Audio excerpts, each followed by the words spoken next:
भगवान श्री बालकृष्ण लाल की वांगमयी प्रतिमूर्ति, शब्दमयी प्रतिमूर्ति, नाम ब्रह्म अक्षर ब्रह्म,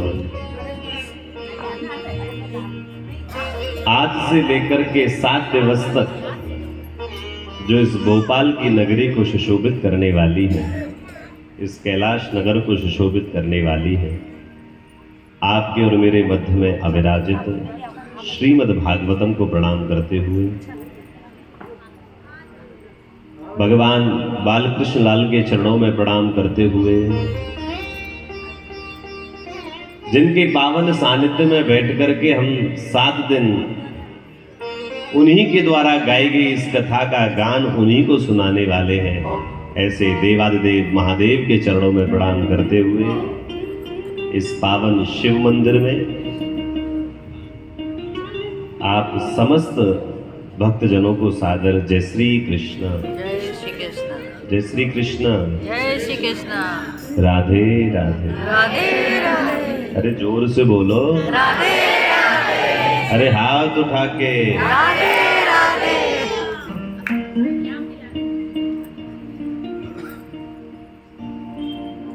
चतुर्वेदी परिवार मित्र मंडल एवं महिला उत्थान सेवा समिति कैलाश नगर के पावन तत्वाधान में आयोजित ये सुंदर श्रीमद् भागवत की कथा आज प्रारंभ हो रही है। हमारी बहुत ही हसमुख मैया कहाँ गई, दिख नहीं रही, पता नहीं अभी तक होती कहाँ गई। हाँ देखो किधर कोने में बैठी है महाराज, बताओ कौन कहेगा ये आयोजक है। हमारी श्रीमती कुसुम चतुर्वेदी जी, एक बार जोरदार तालियां पूरा चतुर्वेदी परिवार के लिए। इतनी सहजता, अब बताओ पार्षद है यहाँ के, कहाँ मैं यहाँ देख रहा किधर यहाँ बैठी। ठाकुर जी का भाव उत्पन्न हुआ हृदय में और आयोजन हो गया कथा का। मुझे ऐसा लगता है कि इस जीवन में सबसे बड़ा भाव भक्ति का अगर आपके हृदय में जिस दिन प्रकट होगा ना, उस दिन आपके हृदय में कथा का ही भाव आएगा। यात्राएं करना कोई बड़ी बात नहीं है। लोग 4 धाम की यात्रा करने के लिए जाते हैं, ब्रज में भी यात्रा करने के लिए जाते हैं, लेकिन मुझे ऐसा लगता है 4 धाम करने के लिए तो जाना पड़ता है, लेकिन जब आपके हृदय में कथा का भाव प्रकट हो, मुझे ऐसा लगता है उस दिन ही आपके हृदय में 4 धाम भी प्रकट हो जाते हैं। आपके हृदय में संपूर्ण तीर्थ आकर विराजित हो जाते हैं। ये कथा का भाव ही इतना सुंदर है। आज से लेके 7 दिन तक इस शिव मंदिर में भगवान देवादिदेव महादेव के चरणों में ये कथा उन्हीं के मुख से निकली है। श्रीमद् भागवत की कथा को ही अमर कथा कहा गया है। जिस कथा को भगवान शिव ने माता पार्वती को कैलाश के शिखर पर सुनाया, ये निकली वहीं से ही है। सत्य कहें, हम कथा तो हर जगह करते हैं, कहीं किसी बड़े ग्राउंड में करते हैं, कहीं हॉल में करते हैं, कहीं भवनों में करते हैं, लेकिन जब कथा किसी मंदिर में होती है तो उस समय श्रोता, वक्ता, आयोजन करता वो सब बदल जाते हैं। इस समय लग रहा होगा कि कान्हा कौशिक व्यासपीठ पर बैठकर के कथा सुनाएंगे, कैलाश नगर ये पूरी वैरागढ़ की जनता भोपाल की कथा सुनेगी, आयोजक हमारी मैया है कुसुम मैया, लेकिन मंदिर में कथा हो रही है तो ये तीनों भाव चेंज है। यहां ना तो कोई व्यक्ति विशेष वक्ता हो सकता है, मंदिर में अगर कथा है, ना कोई व्यक्ति विशेष श्रोता हो सकता है। और सत्य कहे, ये आपने आयोजन किया ऐसा नहीं है, मुझे ऐसा लगता है शिव जी को कथा सुनने की इच्छा रही होगी, तभी उन्होंने इस आयोजन किया। कैलाश नगर की जनता की इच्छा तो बाद में जागी, पहले जागी महादेव के हृदय में इच्छा। बहुत समय हो गया कथा न सुनी, आइए किसी के हृदय में प्रवेश करके इस कथा के भाव को दृढ़ करेंगे। और वो भाव चतुर्वेदी परिवार के हृदय में भगवान महादेव ने प्रदान किया। इसलिए उनके ही सानिध्य में बैठ करके ये 7 दिन उन्हीं की कथा को उन्हीं को सुनाएंगे। भागवत की कथा करना हमारे लिए कोई नई बात नहीं है, आपको सुनने वालों के लिए भी कोई नई बात नहीं है। प्राय इस भोपाल की कथा में तो मेरा आना भी कोई नया नहीं है। 3 साल से लगातार मैं भोपाल के जगह जगह पर कथा कर ही रहा हूं। इस बार कैलाश नगर आना हुआ, आप सब लोगों से मिलना हुआ। इस कथा की भूमिका तो 1 साल पहले ही शुरू हो गई थी। इस कथा ये जो होनी थी, इसकी भूमिका 1 साल पहले ही शुरू हो गई थी। लेकिन 1 साल बाद यहां बैठ करके आप सब लोगों को कथा सुनाने के लिए आज मैं तैयार हुआ हूं, तो हृदय का भाव अलग ही हो रहा है। कथा के पीछे खूब मेहनत करी हमारे दीपक भैया ने, जोरदार ताली बजाई है हमारे दीपक चतुर्वेदी परिवार के लिए। पूरे परिवार ने खूब सुंदर मेहनत के द्वारा आज प्रथम दिवस में हम सब लोग प्रवेश कर रहे हैं। और दोपहर में जो शोभा यात्रा का आनंद, लगभग प्रातः काल का ही समय था, वो जो आनंद लिया है वो तो वाह, कह ही नहीं सकता मैं। राम में बना दिया पूरे कैलाश नगर को महाराज। अच्छा, आप सब लोग तो नीचे बैठ करके नाच गा ले रहे थे, मेरे लिए वो कर दी बाकी। अगली बार से कैंसिल ही कराऊंगा महाराज। क्यों? जब ऐसा धूमधाम होती है, उत्साह होता है, तो फिर बैठने की इच्छा नहीं रहती। फिर इच्छा रहती है कि हम भी आप सब लोगों के साथ में झूमे, नाचे, गावे। शोभा यात्रा का क्रम ही ऐसा है। अब आप देखिए, वैसे तो माता जी चूंकि पार्षद हैं इस क्षेत्र की, ना तो इधर है नहीं। 7 दिन आया हूं, आज पहला दिन है, केवल बचे हैं कितने दिन? 6। आज का दिन तो लगभग गया, 6 दिन ही बचे। 6 दिन आपको कुछ सुनाने के लिए आया हूं। और आप लोग किसके लिए बैठे हैं? सुनने के लिए। माता जी हर चीज में कमी कर देना, सजने में कर देना चलेगा, खाने में कर देगा तो भी चलेगा, लेकिन जिस चीज के लिए आप सब लोग यहाँ आए हैं वो सुनने में कमी ना होनी चाहिए। आप सब लोग अपने एक आसन पर बैठ करके वक्ता के नेत्रों में नेत्र डाल करके जब इस कथा को सुनोगे, प्राय बड़ी बड़ी कथाओं में आप सब लोग जाकर के सुनते होंगे, लेकिन इस कथा में कुछ खास होगा। इसलिए मेरा निवेदन और शर्त केवल एक ही है, आप सब लोग अपने मन को, अपनी वाणी को, अपने चित्त को लगा करके इस कथा को श्रवण करना। कोई आए, वो आए, उसका वेलकम होगा, स्वागत होगा। आप सब लोग अपने यथास्थान पर बैठ करके इस कथा को श्रवण करें। मैंने निवेदन किया था कि आप सब लोग अपने नेत्र बंद करके भगवान बालकृष्ण लाल के चरणों के बारे में स्मरण करें, तभी ये कथा आनंद देगी। 7 दिन आपके घर में विराजित ठाकुर जी आपके घर में ना होकर के वो आपके हृदय में होंगे, तो ये कथा का लाभ ज्यादा होगा। हम जब कथा कहने के लिए बैठते हैं तो हमारे पूज्य पिताजी महाराज ने हमसे एक ही बात कही और सुनाई वो हमेशा, कि जब भी कथा कहने के लिए आप व्यासपीठ पर बैठो, जैसे ये व्यासपीठ है, जब आप व्यासपीठ पर बैठ करके कथा कहने के लिए बैठो तो आंख बंद करके प्रभु से निवेदन करना, प्रभु हम इस योग्य तो नहीं कि आपकी कथा को अपनी वाणी से कह पाए। हे प्रभु, हम इतने योग्य तो नहीं कि आपकी कथा के भावों को अपने हृदय में रख पाए। हम उस योग्य तो नहीं कि आपके नाम का भी उच्चारण हम कर सकें। हे प्रभु कृपा करना, हमारी वाणी में बैठ करके आप ही इस कथा को कहना। हमारी सामर्थ्य नहीं, हमारी सामर्थ्य नहीं। बंधु, अगर वक्ता के लिए ये सब है तो श्रोता के लिए भी है। आप सब लोग भी प्रभु से कहना, प्रभु आपकी कथा तो इतनी विरली है, ये हर किसी को प्राप्त नहीं होता। माता पार्वती हार गई थी शिवजी से, मुझे सुनाओ। भगवान शिव ने बड़ी कृपा करके, बड़ी मेहनत के बाद में उनको कथा दी। ये ऐसे मिलती नहीं है। ऐसा क्या है महादेव जो आप आनंद में रहते हो? आपको कभी ना मान की चिंता, ना अपमान की चिंता, ना सम्मान की चिंता। ऐसा क्या है आपके पास? महादेव बोले मेरे पास कथा है। माता पार्वती बोली वो कथा मुझे भी तो सुनाओ। बड़ी अनय विनय की, तब जाकर के महादेव ने, क्यों गोपनीयम प्रयत्नतः, इस कथा को तो गोपनीय रखना चाहिए, क्योंकि अगर प्रकट हो जाती है तो रस चला जाता है। इसलिए महादेव इस कथा को अपने हृदय में गोपनीय रखते हैं, छुपा के रखते हैं। लेकिन माता पार्वती के बहुत आग्रह करने के बाद में फिर इस कथा को माता पार्वती को प्रदान किया। या भाव कुछ ऐसा ही बन रहा है, आप सब लोग भी इस कथा को प्राप्त करने के लिए यहाँ बैठे हैं, लेकिन कथा गोपनीय मैं कैसे दूं? आपके अंदर वो सामर्थ्य ना होगी, वो समझ ना होगी जो इस कथा के पिपासु आप बन सके। तो करना क्या है? कहना केवल वही है जो मेरे पिताजी ने मुझसे कहा, हे प्रभु, हम इस कथा को सुनने के अधिकारी नहीं हैं, हम इस कथा को समझने के अधिकारी नहीं हैं। एक काम करो, आप हमारे हृदय में बैठ करके इस कथा को सुनो। हम नहीं सुन सकते, हमारी योग्यता नहीं है। एक बात बताऊं आपको, जब आप किसी भी मंदिर देवालय में जाते हो तो अपने नेत्रों से श्री ठाकुर जी का दर्शन करते हो कि नहीं? हाँ कि ना तो बोलो। हम शिव मंदिर में आए हैं, हमने नेत्रों से भगवान का दर्शन किया।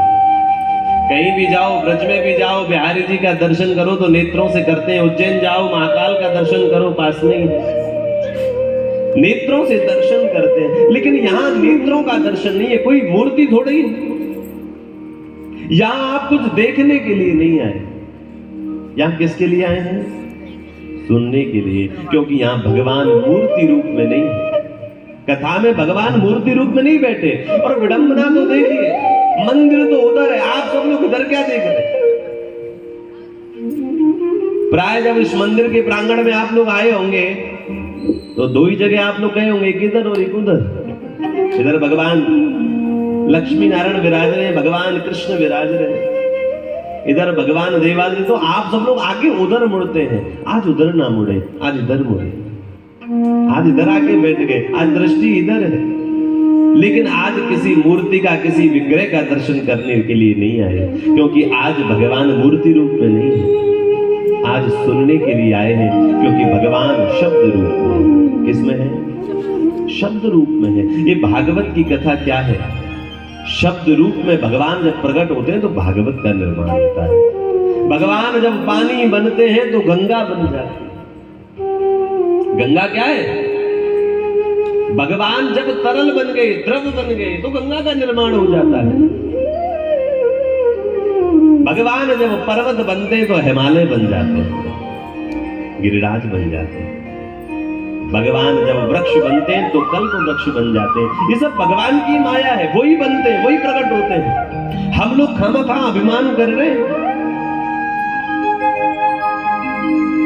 हम कुछ है भी नहीं और हम कुछ कर भी नहीं सकते। वही है, वही कर रहे हैं। जिस दिन आप इस बात की गारंटी अपने हृदय में रख लोगे कि हम कुछ है ही नहीं, वही करने वाले हैं, तो किस बात का दुख, फिर किस बात का सुख? सुख भी वही देते हैं मां, दुख भी वही देते हैं। थोड़ा बहुत कर्म का प्रभाव रहता है। सुख दुख समय कृत्वा लाभा लाभो जया जय। भक्ति के भाव में जब आप लोग पिपासु बन करके इस प्रभु की कथा में डूबोगे, तभी वो आनंद मिलेगा। ये कथा क्या है? लाखों लोगों ने इस कथा के पीछे अपना सब कुछ दे दिया। आज देखो, आप सब लोग भोपाल में भी प्राय ऐसा नहीं है कि एक ही जगह कथा चल रही होगी। हो सकता है दो चार कथाएं और भी कहीं आजू बाजू दूर दराज क्षेत्रों में चल रही होंगी। प्राय लगभग लाखों कथाएं इस समय इस भूमंडल पर चल रही हैं, लाखों, और लाखों का ही खर्चा है। क्यों दीपक भैया? तो लाखों का खर्चा किसके लिए? केवल सुनने के लिए आप लोग कर रहे हैं। इसलिए विशेष निवेदन आप सब लोगों से करूं, मुझे आप सब लोगों के 7 दिन चाहिए। आज पहला दिन आप सब लोग दे रहे हैं, आगामी 6 दिन और मुझे दे दीजिए। 6 दिन बाद जब यहां से आप जाओगे तो कुछ बदले हुए जाओगे, कुछ भरे हुए जाओगे। अभी तक शायद खाली है, कुछ आ ना पाया। मैं भोजन की बात नहीं कर रहा हूं, भोजन से तो भर जाते हैं, भजन से नहीं भरते। कितना अंतर है भोजन और भजन में, केवल ओ की मात्रा का अर्थ है, बाकी दोनों एक ही है। इसलिए दोनों की आवश्यकता है, भोजन की भी और भजन की भी। भोजन तो कर लेते हैं लेकिन भजन नहीं हो पाता। इस कथा में आप सब लोगों को उसी भजन पर फोकस करना है। हम साथ दिन थोड़ा भगवान का नाम स्मरण कर लें, जिन्होंने हमें इतनी सामर्थ्य दी है कि कम से कम इस कथा को सुन तो रहे। जहां कथा होती है वहां क्या होता है? भगवान कैसे लोगों से प्रेम करते हैं? क्या बड़ी बड़ी यात्रा करने वाले से भगवान प्रेम करते हैं? क्या सुंदर लोगों से प्रेम करते हैं, जो सुंदर होते हैं दिखने में, जिनके पास वैभव है उनसे प्रेम करते हैं भगवान? एक बार देवर्षि नारद ने भगवान से पूछा, प्रेम से बोलो, श्री राधे प्रेम से बोलो, जोर से बोलो, जोर तो आया ही नहीं, एक साथ। अच्छा आवाज निकल है तो है ना, देखो अभी निकलो, जोर से बोलो। अब तो निकली थोड़ी। एक बार देवर्षि नारद ने भगवान से पूछा, प्रभु ध्यान से सुनना, क्या पूछा? बताओ माता जी, बताओ क्या पूछा?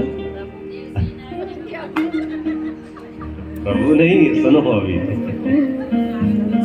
एक बार देवर्षि नारद ने भगवान से पूछा, प्रभु एक बात बताओ, आप किन लोगों को प्रेम करते हो? कैसे लोगों को आप प्रेम करते हो?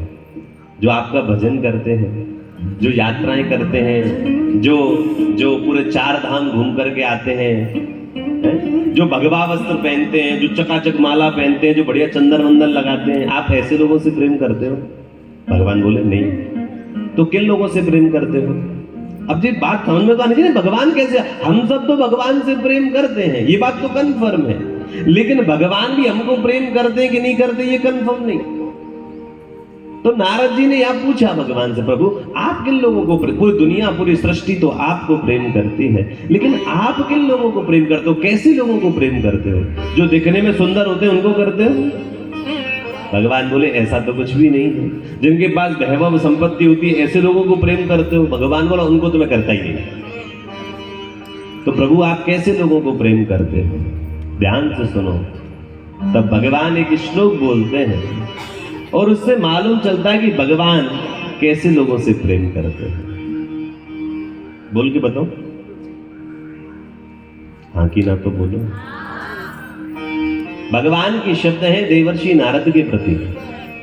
भगवान कहते हैं, देवर्षि नारद पता है मैं किन लोगों को प्रेम करता हूं, और मैं ऐसे लोगों को प्रेम करता हूं फिर उनको मैं कभी छोड़ता नहीं हूं, हमेशा उनको पकड़ के रखता हूं। प्रभु आप उनको कभी नहीं छोड़ते, कभी नहीं। तो कौन लोग होते हैं वो? तब भगवान कहते हैं क्या? मत कथा वाचकम नित्यम। समझ में आया? मत कथा वाचकम नित्यम। जो मेरी कथा का नित्य वाचन करते हैं, जो मेरी कथा को नित्य बोलते हैं, मैं ऐसे व्यक्ति से बड़ा प्रेम करता हूं। जो मेरी कथा को बोलते हैं, गाते हैं। तो इस कैटेगरी में तो कौन आ गया? अरे बोलो, मैं आ गया।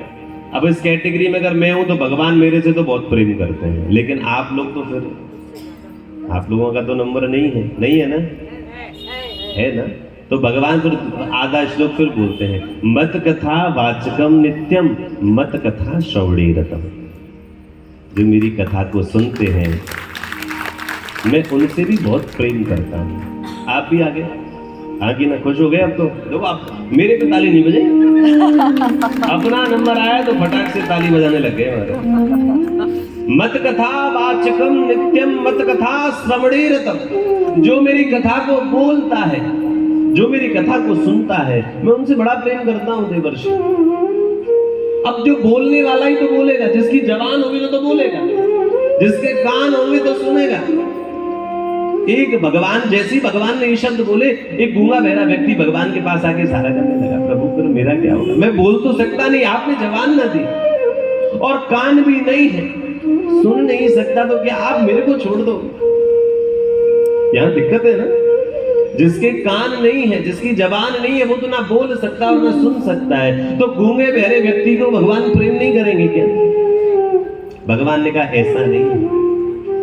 मत कथा वाचकम नित्यम, मत कथा श्रवणे रतम।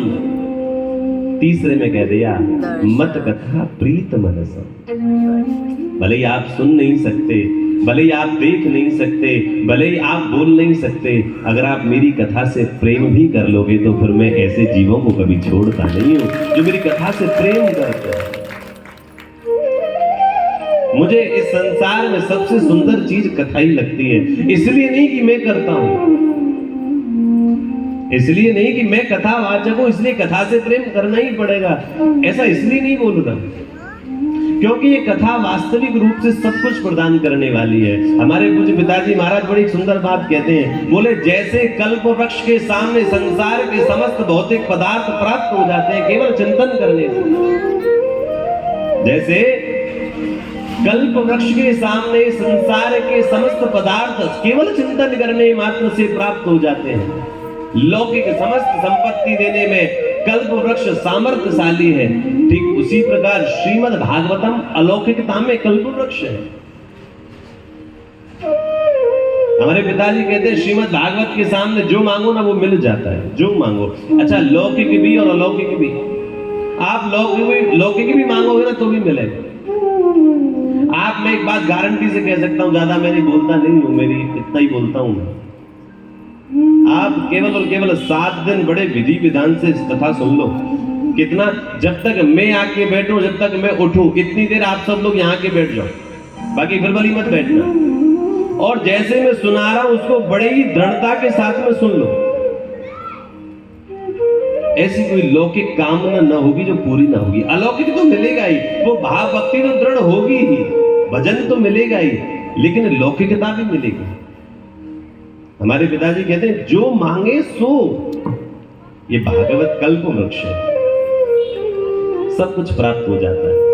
वक्ताओं को सब कुछ दिया है भागवत में, वक्ताओं को। आज हमारे कोई फैक्ट्री बिजनेस तो नहीं चलते ना, आज यहाँ कथा, कल वहां कथा, परसों वहां कथा, ये सब लोग भी कथा के पीछे धूमधाम चल रही है, हाँ कि ना? इनको भी कथा ने सब प्रदान किया है, ऐसा नहीं है, सुनने वालों को भी देती है, हमसे ज्यादा तो सुनने वालों को देती है। आप बड़े भाव भक्ति से 7 दिन इस कथा को सुन लो। आप इस संसार की कोई भी दुर्लभ से दुर्लभ वस्तु को प्राप्त करना चाहेंगे तो भागवत में वो सामर्थ्य है, वो प्रदान कर देती है। विश्वास, श्रद्धा विश्वास रूपिणो। भगवान महादेव कौन है? भवानी शंकरौ वंदे श्रद्धा विश्वास रूपिणो। भागवत की कथा का विश्वास ही है। एक बात बताऊं, गंगा नहाने कौन कौन गया हरिद्वार? नीचे हाथ करो, कौन कौन नहीं गया, ये पता चले। बहुत सारे लोग नहीं गए। 4 धाम की यात्रा किस किसने नहीं करी है? नहीं करी है, नहीं करी, अरे वाह। और अमरनाथ की यात्रा किस किसने नहीं करी है? ज्यादातर लोगों ने नहीं करी, वो तो कर ही नहीं पाते कोई। व्रज कौन कौन गया है? गया है बोला इस बार? व्रज कौन कौन गया? व्रज में बांके बिहारी, गिरिराज जी सब दर्शन किए हैं। एक बात बताऊं आप सब लोगों को, अभी मैंने जितनी भी जगह बोली कि गंगा नहाना, यमुना नहाना, कावेरी नर्मदा नहाना, 4 धाम की यात्रा करना, व्रज की यात्रा करना, पता है जब कथा में आकर के बैठते हैं ना, जितना फल वहां घूमकर जाकर के दर्शन करने पर मिलता है, तीर्थों में नहाने पर मिलता है, अनायास केवल कथा श्रवण से प्राप्त हो जाता है। केवल कथा श्रवण से। आपको पता है, जब मैं व्यासपीठ पर बैठा हुआ होता हूं ना, तो जब भी कोई भाव आता है ना, रस का, प्रेम का, तो मुझे ऐसा लगता है गंगा स्नान हो रहा है। हाँ जी, लेकिन श्रोता को भी होगा कब? जब वो उस दृढ़ता के साथ में बैठेगा। आज मैं आपको इसलिए समझा रहा हूं ताकि कल से जो मैं दूंगा ना, वो समझ में आएगी इस कथा में बैठने पर मिलता क्या है। हमारे पिताजी कहते हैं लौकिक जीव को जब तक लौकिकता ना बताई जाए तब तक वो बैठेगा ही नहीं। थोड़े बताए जाते हैं ये इससे ये मिलता है तो वो सुनने में प्रीति होती है। इसलिए आप सब लोग सुनिए इस कथा को। आज पहला दिन है, समय भी हमारे पास में आज कमी है। कल से इस कथा को विधिवत 2 बजे से लेकर 6 बजे तक का क्रम रहेगा। आप सब लोग टाइम से ही फ्री होकर के अपना भोजन प्रसादी लेकर के इस कथा में पधारे। शोभा यात्रा का क्रम आज बड़ा आनंद वाला रहा और मुझे सबसे बड़ी चीज एक बहुत शानदार लगी। पूछो क्या? अरे पूछो, जोर से बोलो। राधे राधे। जोर से बोलो। पूछो क्या? मैं देख रहा था, मैं जब शोभा यात्रा में जब मैं पीछे बैठता हूँ ना, मैं तो बैठा रहता हूँ, मुझे कोई दूसरा तो काम नहीं है, तो मैं सबको देखता हूँ कौन क्या कर रहा है, कौन नाच रहा है, कौन शोभा यात्रा में कैसे चल रहा है, कौन गा रहा है, कौन पानी पिला रहा है, कौन फूल फेंक रहा है, सबके ऊपर मेरी दृष्टि रहती है। मैं पीछे बैठे बैठे करूँ भी तो करूँ क्या? आनंद तो लेता हूँ आपके नाच गाने में, लेकिन शोभा यात्रा में जो सबसे आज एक बड़ी अच्छी बात आपकी शोभा यात्रा में, प्राय हम तो हर कथा में पहले शोभा यात्रा का क्रम रहता ही है, लेकिन आपकी शोभा यात्रा में एक चीज मुझे बड़ी अच्छी लगी और वो एक चीज क्या थी? सब लोग चल रहे थे धूमधाम से, कलश लेकर के माताएं जा रही थी, भागवत जी को लेकर के जो है हमारे जब पुरुष सब भैया हैं वो जा रहे थे और आगे धूमधाम बैंड बाजे के साथ में नाचते गाते हुए चल रहे थे। तो मैं नजर कर रहा था, सब थोड़ा बहुत चप्पल सब पहने हुए थे। प्राय जो भागवत जी जो अपने सिर पर लेता है वो चप्पल नहीं पहनता, तो हमारे दीपक भैया और 2-4 जो जितने लोग थे वो सब नहीं पहने, लेकिन माताओं ने ज्यादातर सबने चप्पल पहन ली। हाँ की ना? हाँ की ना? लेकिन हमारी कुसुम भैया ने चप्पल नहीं पहनी पूरे।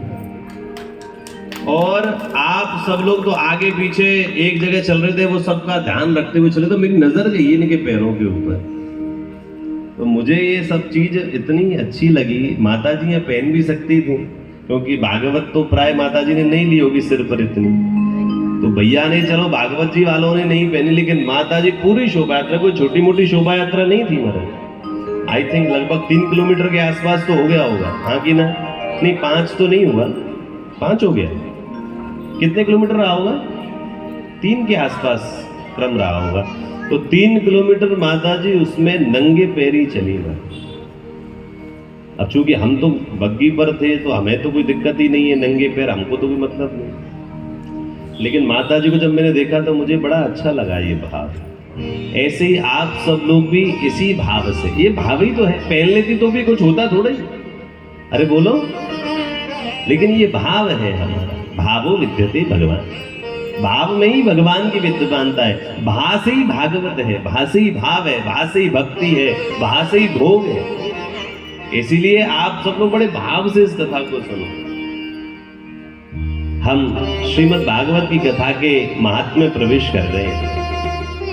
अभी जो मैं एक श्लोक बोलूंगा, हम सब लोग भागवत के महात्म्य में प्रवेश करेंगे, लेकिन उससे पहले भागवत के महात्म का वर्णन क्या है, महात्म क्यों सुनना जरूरी है,